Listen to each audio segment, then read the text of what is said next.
The first time I ever heard the phrase paradigm shift was August of 1984. I remember that specifically because it was the beginning of my sophomore year at Indiana University, and 4 of my 5 professors started the semester with a class around paradigm shift. 3 of them even included the same lame joke that paradigm is not a synonym for 20 cents. Now, thank you. These were disparate courses. I had geology, calculus, economics, sociology. So I could only assume that all of these educators had attended the same seminar or read the same article over the summer. Now, I learned repeatedly that a paradigm is an example, a model, or a way of thinking. And a paradigm shift is a foundational change in how we think about something. The printing press and the internet are examples of milestones in human history that caused major paradigm shifts. Now, the coincidence of 4 different professors choosing to use this same concept to set the tone for the semester made me aware of and intrigued by the ebb and flow of words and phrases in common usage. Now, in the decades since then, as Tom mentioned, I've had the opportunity to fill a variety of marketing roles in different industries.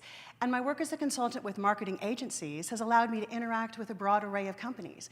And in all of these environments, I've been struck again and again of how important language is, not just in describing ideas, but in shaping them. Google has a fascinating tool called the Ngram Viewer that will track and graph use of words and phrases in books over time. The phrase paradigm shift was first coined in a 1962 book, and it gained traction in the 70s and momentum in the 80s and 90s, and then it started to decline. You don't hear paradigm shift in the workplace very much anymore, but as some words and phrases fall out of use, others rise to take their place.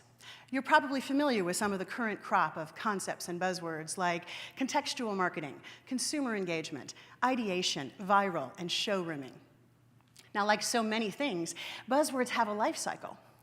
And some have the equivalent of a mayfly's life. They only have a burst of life and they disappear. Others linger for years or even decades. The ones with staying power are the ones that actually describe a deeper underlying truth. In other words, just because something is a buzzword doesn't mean it isn't also a powerful concept. Consider the idea of an authentic conversation. This phrase has been around and growing in popularity since the 1960s, and it's an inherently attractive idea. It speaks of communication that is genuine, heartfelt, and clear. And it's made the leap from the interpersonal realm to the world of business. And that makes me wonder, is this just another example of business people glomming onto a phrase that sounds good, or could this actually change the way we communicate in the workplace? Now, in my career, I have written or edited literally thousands of sales and marketing pieces. And usually when I get an assignment from a client, it's accompanied by a brief.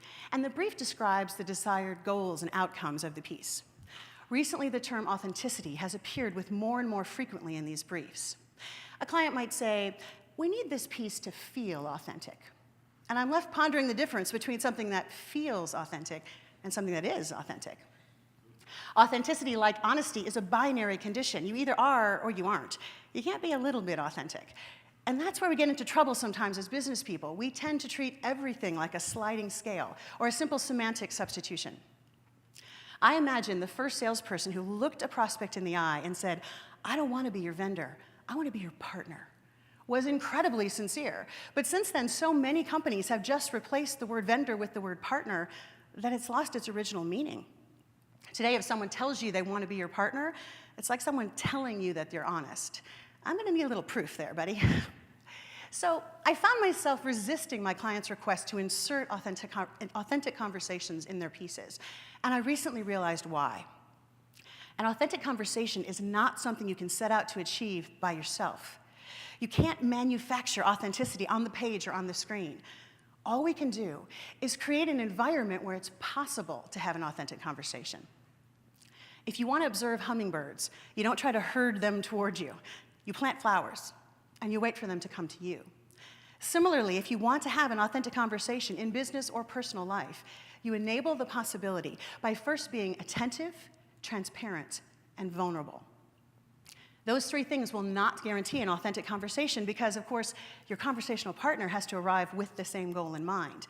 But, like the right combination of sun, soil, and water, they will nurture the seed of an authentic conversation where it exists. First, we must be attentive. We need to listen actively, even aggressively, for our conversational partner's needs and desires. And we need to be sure that we've turned our conversational focus to our partner. We need to arrive at the conversation prepared to adjust our position based on their input. The second factor that will help enable authentic conversations is to be transparent. We need to overtly share our thought process and our goals.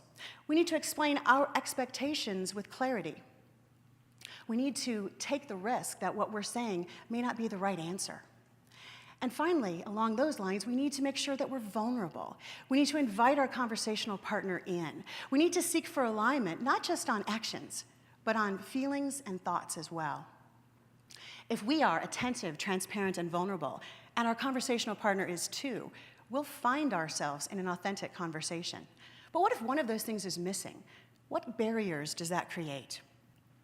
If we're transparent and vulnerable, but not attentive, then our conversation becomes a monologue.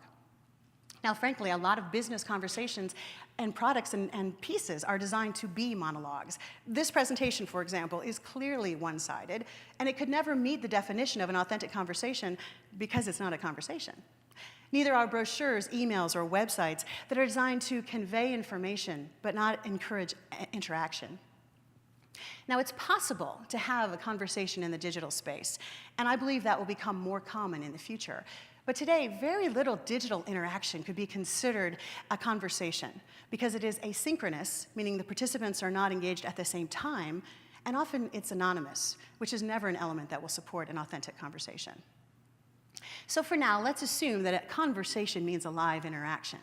And we've all learned along the way that if you want to be a good member of a conversation, you should pay attention and listen. Right. But as obvious as that simple idea is, it's ridiculously rare. Think about all the conversations you've been in the last month. How much listening was actually going on?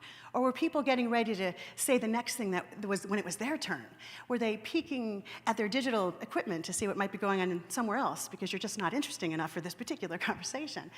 If we're not listening, we can never hope to have an authentic conversation. In fact, almost before we get started on the path to an authentic conversation, we can get derailed by that inability to turn our focus toward our partner. Without a doubt, that is the single most common bit of advice I give to my consulting clients. Their materials are too inwardly focused.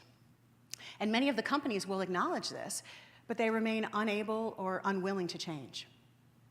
I challenge them, and I offer you the same challenge, to think about your conversations, especially a sales conversation, like a mirror, reflecting what's most important to you. Is that a picture of your company or the prospect? Now, if you're attentive, but you're not transparent, then your conversation becomes manipulative. And frankly, this describes a lot of marketing communication. Now, as a marketer, we don't like to admit that we're in the business of manipulating consumers. And we have developed a whole lot of vocabulary to sort of distract from that fact. But the reality is, especially at the end of the 20th century, most of marketing was about learning as much as possible about consumer decision-making, aspiration, and behaviors. Marketers turned the art and science of manipulation to the point where, as consumers, even when we're aware of the tricks, we still fall for them.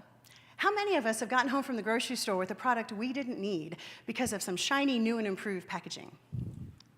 Yeah. So in the 1990s, marketing was not really about transparency, and so there weren't a lot of opportunities for authenticity. But the pendulum is swinging back a little bit, mostly because of the internet. The internet gives us access to information, features, and pricing with a speed and transparency that consumers of yesterday could not have imagined. So business people, perhaps begrudgingly, are moving toward a transparent position because of the internet and because of the relentless requirements of procurement departments.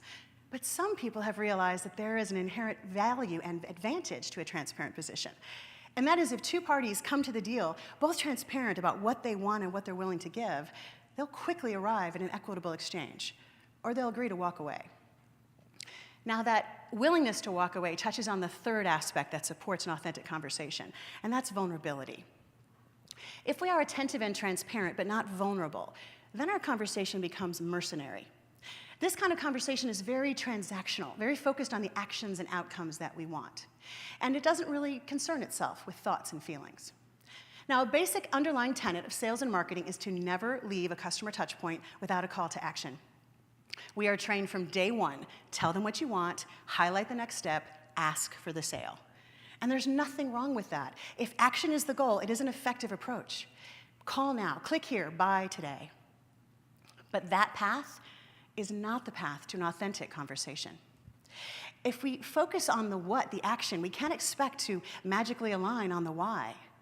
If we're looking for relationships of depth and duration, then we need to introduce vulnerability so that we can explore thoughts and feelings as well as just the action of signing on the dotted line. Imagine a company whose stated goal was not to sell their products and services, but to help each prospect find the right solution to their problem. Now, even if that meant a competitive solution or an internal solution. At first glance, that might seem like a foolhardy or even self-destructive approach. But think about it. If yours is not the right product or service, then your prospect is not going to buy anyway. Or if they do, they won't be completely satisfied. So you can lose the sale and walk away, or you can stay in and help them solve the problem.